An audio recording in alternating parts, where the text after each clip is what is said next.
Ya no se juega trompo, ya no se juega canicas, ya no se juega la lleva, ya no se juegan todas esas cuestiones tradicionales. Yo sí quisiera de pronto comenzar por manifestar que Puerto Tejada como municipio tiene muchas historias y muchas formas de contarlas. Desafortunadamente las han contado en forma sesgada. El que las cuenta en el momento las cuenta de acuerdo a su conveniencia, y eso no le hace ningún bien ni a él que las cuenta ni a la comunidad que las escucha, porque queda en una laguna de incertidumbre que al último no podemos saber si en realidad era cierto o era mentira. Primero, cuando ustedes les preguntan ¿quién creó a Puerto Tejada?, ¿ustedes qué contestan? Manuel Tejada. Mentira, trasa y estúpida, porque cuando se creó Puerto Tejada en 1897, Manuel Tejada tenía 34 años de muerto, y los muertos no pueden crear nada. Los muertos están. Entonces, esa es una primera mentira que a nuestra juventud le dañaron la cabeza con ello, porque a mí me dice el profesor en la escuela que Gumercindo Díaz hizo tal cosa, y yo me hago reventar y de ir para acá a que Gumercindo Díaz fue el que hizo tal cosa, porque mi profesor me la enseñó. La juventud de hoy no tiene la culpa de que tengan en su mente a Manuel Tejada como fundador de Puerto Tejada, porque se lo enseñaron en la escuela. En 1897, esto donde estamos nosotros ubicados hoy y todo el territorio poblado que hay en Puerto Tejada, esto era Monte Oscuro. Los esclavos que vivían en los palenques cercanos, los que se iban cansando de tanta humillación de los ramos y de tanta tiranía, se iban escurriendo y volando de allá y se metían aquí a Monte Oscuro, donde no entraba todo el mundo por miedo a los reptiles, por miedo a los animales que existían en este sector. Solamente llegaban hasta el alambrado, ahí llegaba la comida, ellos salían, recibían la comida y volvían y se entraban nuevamente. En 1897 había un gobernador llamado José Antonio Pinto, que fue el que dio la primera resolución, el primer decreto, de creación de Puerto Tejada como corregimiento de Caloto, Cantón Norte de Caloto. Puerto Tejada fue bien liberado en el sentido de que solo se demoró del 97 al 1912 fue corregimiento, y en 1912 nació ya como municipio. Demoró solamente unos 15 años, cuando hemos visto nosotros que en el Cauca, Villarrica, por decir algo, cuántos años duró como corregimiento de Santander Reclichado. Muchos años. ¿Cuántos años puede haber durado Guachené como corregimiento de Caloto? Se debe de haber demorado muchos años, y nosotros acá solamente nos separaron unos 15 años. En 1897 ese gobernador se llamaba José Antonio Pinto. Entonces reunió a la gente que ya estaba en este centro, y él, como buen visor del futuro, vio que esto era un sitio especial, agradable, y que era una puerta de entrada y salida para muchas partes. Y entonces ahí fue donde le dio por crear a Puerto Tejada, y uno hizo una reunión diciéndoles que Puerto Tejada esto, lo otro, y entonces la gente le dijo que no, y esto se debía llamar Puerto Pinto, porque era él el gobernador quien estaba dando la buena nueva de la creación del territorio. Él dijo que no, quería hacerle un honor, un homenaje a Manuel Tejada, que había sido un gran militar, y que entonces, y que nada se decía de él, pero él sí se hizo muchas cosas, fue muy negrero, fue esclavista y fue muy tirano. Además él no vivió aquí, él vivió siempre, sus propiedades eran en Caloto, y yendo por un camino un día salieron y lo mataron. Otra cuestión que se dice es que lo mataron los negros de este sector, y parece ser, eso sí no lo he podido confirmar del todo, pero parece que un hermano de él, que no la iba con él, contrató a los negros de esa época para que mataran al hermano. Y ahí para acá, le pueden decir muchas cosas de Puerto Tejada. Económicamente yo lo separo en tres tiempos. El primer tiempo de Puerto Tejada fue desde su creación hasta los años 40 más o menos, 1940, se creó con la agricultura. Todo el mundo que vivía en estos sectores tenía su pedazo de tierra, tenía su parcela, y cultivaban lo que producía, se lo gastaban en Puerto Tejada y daba para vender a otros sectores. En 1940 hacia acá se dio también la apertura del monocultivo de la caña, y entonces comenzaron a buscar la forma de sacar a todos los pequeños propietarios de la caña, comenzaron a sacarlos de acá, y ya de ahí para acá fue cogiendo fuerza la caña de azúcar en el municipio, y fue cogiendo también el advenimiento o la migración de todas las personas del Pacífico que fueron bienvenidas, vinieron a impulsar la cuestión de la caña en este sector. Del 1940 hacia acá es la otra época económica, ya no tanto la agricultura, sino que ya fue con la caña de azúcar. Y en 1997, con la ley Páez, se dio una apertura nueva a la industria en general, que es donde nacieron los parques industriales, nació otro comercio para el municipio, y ahí completamos como 3 campos, 3 pasos de donde la economía de Puerto Tejada fue cambiando. Algunos de esos pasos fueron muy buenos. Lo que pasa es que cuando era solamente agricultor se vivía muy sabroso. Cuando fue totalmente el boom de la caña de azúcar, pues ya se vivieron cuestiones extrañas, y ahora en la época de la industria, pues ya vivimos muy diferentes, ni parecido como se vivió al comienzo, pero ahí vamos. No sabemos para dónde más va a pegar la economía, pero estoy seguro que esto más adelante tendrá algunos cambios. De 1980 para acá, Puerto Tejada ha tenido otro avance grande, y es el crecimiento estructural, o sea, la forma como se creció. Hasta 1980 pasó con los mismos 10 veredas y los mismos 20 barrios.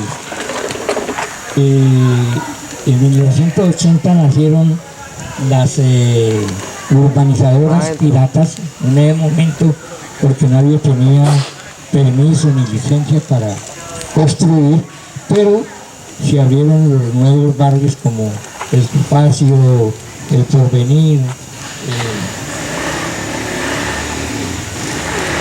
Villa del Sur y los barrios del lado del Seguro. Todos esos barrios son nuevos de 1980 para acá. Hasta 1980, y los barrios también de Altos de París, Betania, y Carlos Alberto Guzmán. De Carlos Alberto Guzmán, allá fue donde nació quizás una de las primeras pandillas que hubo en Puerto Tejada. Y era tan triste la situación que la gente que salía de allá tenía que salir temprano a buscar la casa, porque se encontraban con los michas en el camino y les ponían problemas. Yo les voy a hablar del barrio Paso La María. Cuando yo llegué aquí, me decían que era que se había casado una pareja, cuando esto era río, esto era una cuestión anchísima. Y que se habían montado en una lancha de acá para bajar, y que la lancha se había volteado llegando a las dos aguas y se habían ahogado. Esa gente se creyó el cuento también. Y la juventud de ese momento no cuestionaban nada. Resulta que la economía agrícola entraba por la parte alta, entraba por estos ríos y comenzaban a descargarla de aquí para abajo para los mercados del día miércoles y los mercados del día sábado y domingo. Aquí en este mismo sitio, había un kiosquito y ahí había un árbol que nos deshojó hasta el río. Y de aquí de este árbol, allá a la vuelta, al otro lado, había una señora de nombre María, que ella le sacó provecho a todo esto del comercio, porque ella se levantaba tipo 2, 3 de la mañana a colar café y hacer pan de bono para venderle a los que viajaban por el río. Entonces, cuando ya terminaban acá de descargar, de cuadrar, dejar todo en orden, le decían los unos a los otros: ve, pasemos allá de María para que nos venda café y pan de bono. Y por eso quedó el Paso La María. Otras cosas como mitos y leyendas, también hay mucho mito y leyenda que está de pronto por ahí como escondido. Uno de los mitos y leyendas que yo he podido como rescatar es el Callejón del Muerto. El Callejón del Muerto, se llegó la oportunidad de algunas personas preguntarle a un conductor: ¿y a esto por qué le llaman el Callejón del Muerto? Y el tipo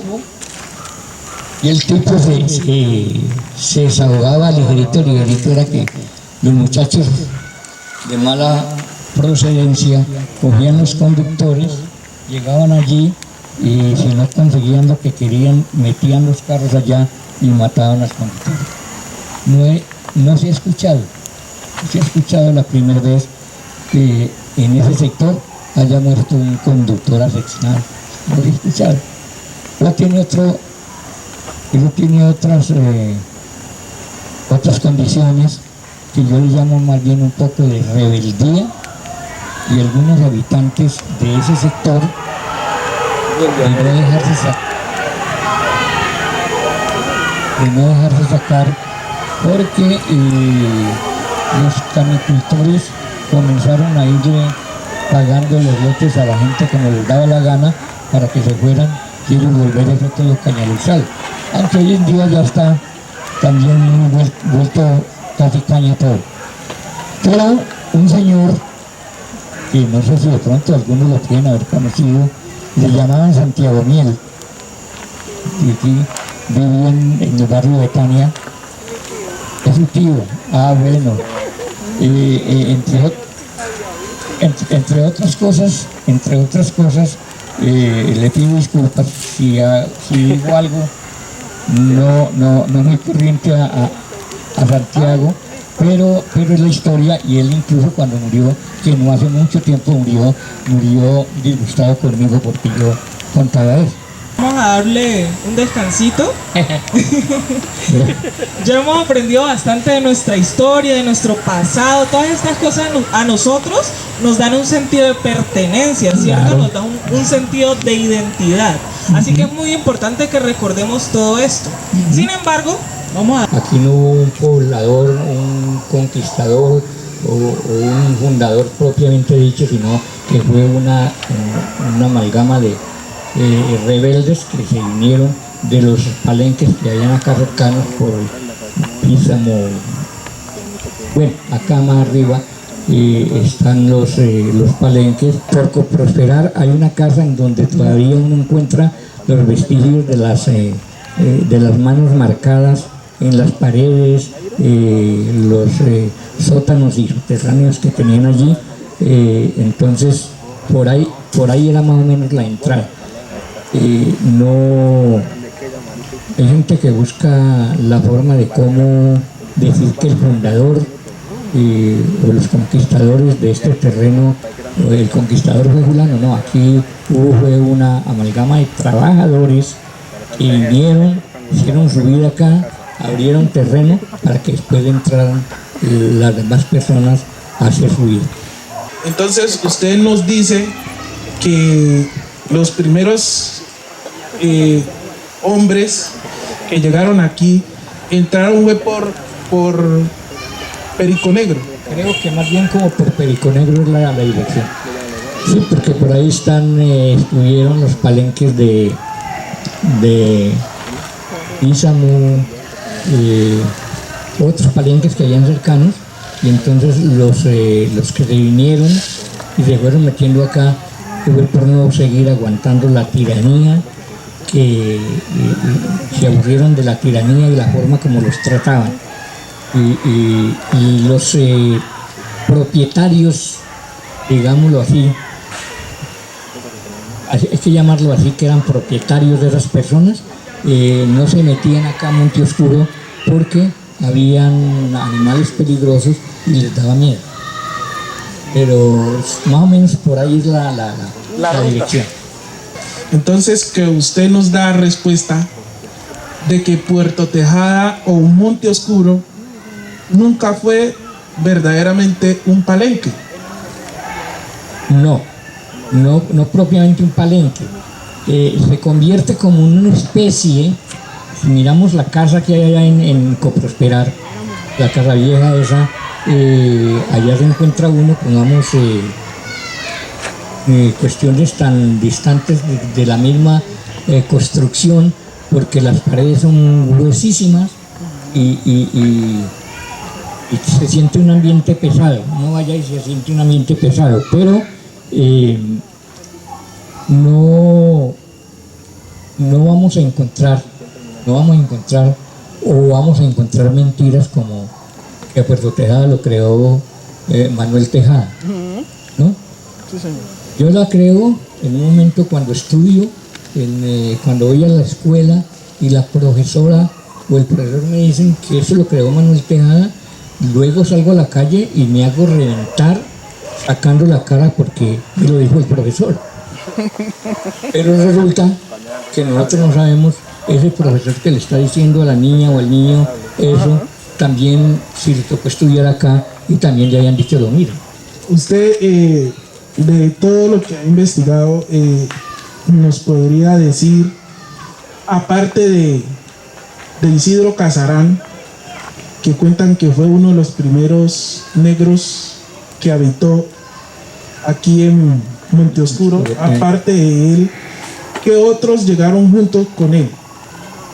Sí, o se encontraron aquí don Isidro Casarán y las otras personalidades. No te podría dar los apellidos o los nombres ahorita porque yo los tengo escritos. Sé que entraron, pues, y vale la pena aquí para que discutamos otro temita bien importante. Vale la pena, entraron con él dos antioqueños, dos negros antioqueños que tenían en los palenques cercanos, y el señor Casarán y otros personajes, pero no recuerdo, no te podría dar ahora como el nombre o los apellidos de ellos. Yo tengo un conflicto conmigo mismo desde el nombre o ¿cómo se le llama? Porque hoy en día, incluso yo me siento bien entre la comunidad negra. Y para mí el negro es negro, con todas las condiciones que le quieran proponer. ¿Cuándo nace y por qué nace la palabra afro para hacerle reconocimiento al negro? ¿Quién tiene conocimiento al respecto? ¿Vos sabes? No llegaba. Eso es pura pregunta parcial de... Es contra... No sabemos, nos cuenta. También me corchó. No sabemos, nos cuenta. Pues surge desde mi punto, ¿no? Surge desde que se creó la ley 70 de 1993. Esa. Porque resulta que el afro es una especie de adorno para hacerle los reclamos cuando vamos al Estado, al gobierno y toda vaina, que los conozcan como afro, cuando el orgullo debe de ser: yo soy negro. Que de dónde provengo, que de por allá, desde otros países. Bueno, reconozcamos eso, pero esa palabra afro confunde y ha confundido mucho al pueblo negro de Colombia. Pero A mí me interesa mucho pues la parte de la agricultura, ¿no? Y pues ese fue un fuerte de Puerto Tejada durante mucho tiempo, según la historia que se cuenta. ¿Qué tipo de alimentos o qué tipo de siembras como podríamos decir que es patrimonio cultural de Puerto Tejada? yo creo que fue una línea fuerte el cacao, porque esto fue cacautero y cafetero, pero tenía más fuerza, en un momento dado tuvo más fuerza el cacao. Hoy en día, viendo otras regiones en donde está floreciendo o están dándole tanta fuerza al cacao, no pudiésemos tomar. Y eso no se hace porque no hay tierras de los pequeños propietarios, pero que se volviera a tomar la cuestión del cacao como un renglón bien fuerte y bien interesante en nuestro medio. Uno de los niños, el niño desde que comienza a crecer crea un liderazgo, bueno o malo, pero crea un liderazgo. ¿Y cómo se demuestra el liderazgo? Están jugando pelota en la calle o en alguna parte y el dueño de la pelota no le dio por jugar más, coge la pelota y se va y deja todo el mundo que acabó el juego, ¿no? Entonces, pero ya no se juega trompo, ya no se juegan canicas, ya no se juega la lleva, ya no se juegan todas esas cuestiones tradicionales, sino que vamos a jugar, sí, ¿a qué? A la guerra, y queda un palo por aquí, otro por allí, disparándose, no más. Entonces es bueno, y que un día cualquiera dijéramos, vamos a hacer una comitiva pero con niños en un lugar de estos donde un arroz o una changua y se repartan a los niños y se les enseñe. Un día cualquiera van a encontrar ustedes en la calle un niñito y ¿cuándo vamos a volver a hacer esto? Sino que nosotros también participemos en preservar esta historia, ya que es muy importante para nosotros. De Puerto